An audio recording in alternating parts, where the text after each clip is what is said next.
Today I would like to talk a bit about ribbon and the different aspects of ribbon. What do we consider like a ribbon and what is a thread? Normally you would see a thread as a single strand or as something that is rounded and that can be pulled through a needle. A ribbon, however, is a little bit broader and it is flat. It's not round, but it's flat. So, for example, here I have a ribbon. It's flat, it's very thin, it is broad. It is completely made of polyester kind of fiber, which makes it a little bit sturdy.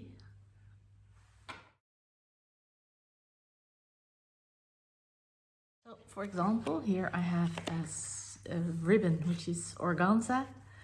It feels quite hard and it is quite sturdy. Although it is very thin and transparent even, it still has some sturdiness in it. Another type of ribbon could be like velvet. I love velvet, by the way. It's beautiful, it's really evening wear appropriate. This is a velvet ribbon. It's made of polyester as well, so it is a little bit sturdy. It is soft to the touch, but it is not supple, that it forms easily. The same applies for silk ribbon. No, not silk ribbon. How do you call this? Why don't I remember? This ribbon. Satin ribbon. Satin ribbon. Really nice.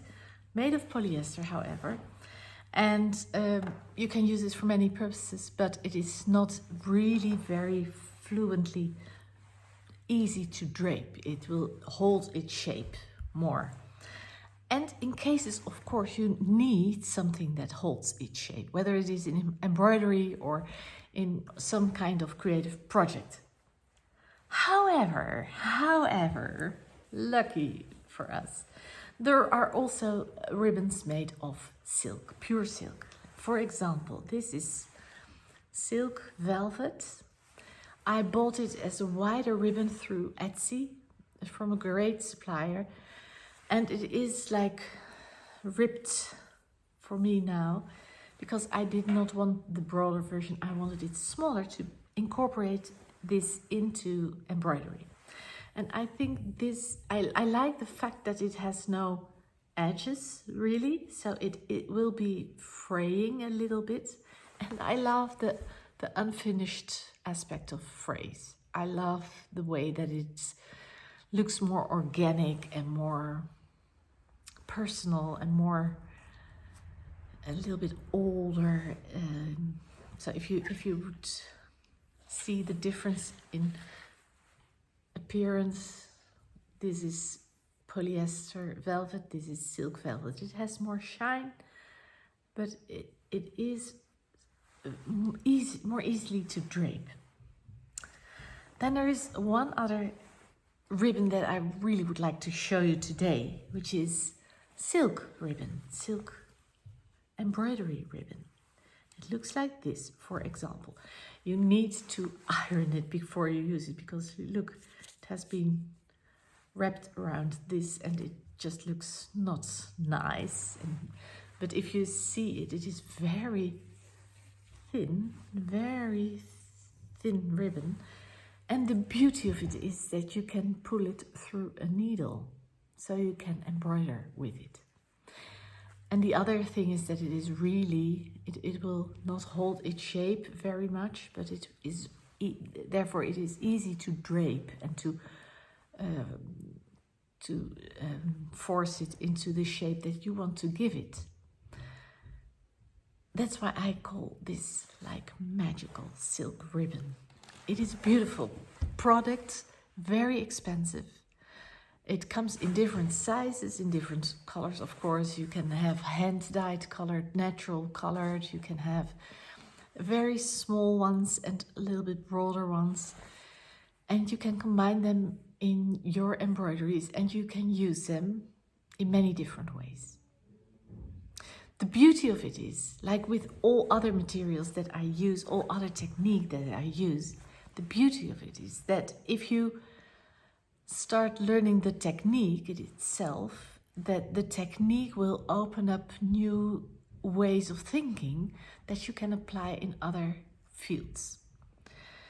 So with my embroidery on the frame with silk organza, I have lots of small pieces of silk organza left from my projects, and I don't throw them away. I will keep them and I will rip them apart, like what I did with this. I make my own ribbons from all kinds of silks that are easy to rip. And you can apply the techniques that you use with this specific embroidery ribbon. You can apply those techniques to all ribbons that you make yourself.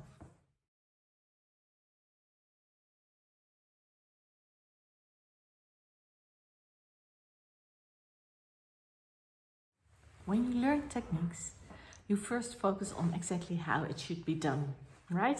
So you learn which needle to use for embroidery, for example, which material to use, how to apply it, and blah, blah, blah. Probably you make a specific project and then you know a bit about what you can do with it. That's great. That's the start. But then the beauty begins, because once you know a technique, and you start spinning your mind a bit around it, and you look around you, what you have in store, what you have assembled during years probably, then the magic can begin, because the technique itself is not worth something. It's what happens in your mind, what you come up with as a new idea, how to use it, how to apply it. And that is the real fun part of it. So, right now, one of my online courses, Magical Silk Ribbon, is available for purchase, not only on my web shop as a program to follow, but as part of the Creative Bundle 2022. This Creative Bundle is a collaboration between artists around the world in several creative fields, from fiber techniques to embroidery, from painting to lettering, from home interior to painting with natural dyes. All kinds of stuff are in this bundle. And for the price you usually pay for only my course, you can now get the whole bundle and enjoy a lot of different techniques and ideas and bring them together in your own way. I can highly recommend you to buy this specific bundle. It's only available until Wednesday, I think. It depends a little bit about which time zone you live. But I suggest you really give it a try and tell me what you think about it. There is a link in the bio on Instagram, or you can just go to my website. I have blog posts written about it, so you can find the link there as well. I hope to have inspired you a little bit, that it is not only one technique, but that it is what it can bring to you that makes silk ribbon embroidery such an interesting thing to learn. Enjoy your day and bye for now.